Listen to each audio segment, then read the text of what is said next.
an unusual job.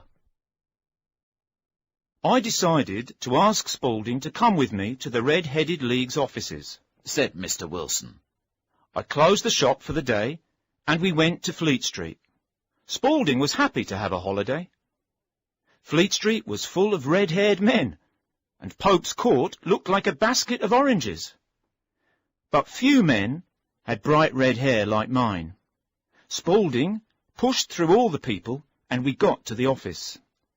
There was little furniture, 2 uncomfortable chairs, a kitchen table, and a bookcase. A small man, with bright red hair, sat at the table and spoke to lots of red-headed men. He said no to all of them, and then he talked to me. He was friendly and closed the door of the office behind us. "This is Mr. Jabez Wilson," said my assistant, "and he would like the job in the League."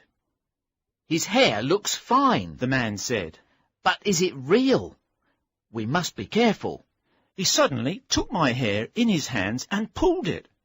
I cried out because he hurt me. "You have real tears in your eyes. This means your hair is real. Congratulations! The job is yours." He shook my hand warmly and said, "My name is Duncan Ross, and I am the secretary of the League. When can you begin?" "Well, I have a business already," I said. "Oh, don't worry about that, Mr. Wilson," said my assistant. "I can look after the shop for you." "What are the working hours?" I asked Mr. Ross. "From 10 o'clock in the morning until 2 o'clock in the afternoon."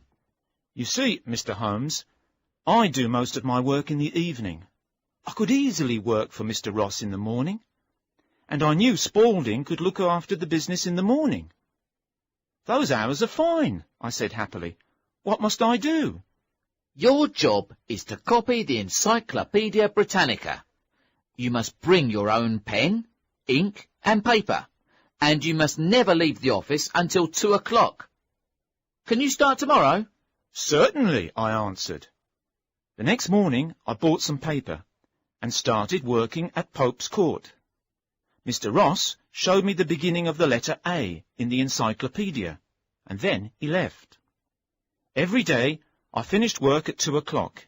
Each week Mr. Ross gave me £4 in gold.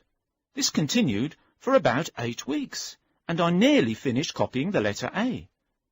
Then, suddenly, everything ended.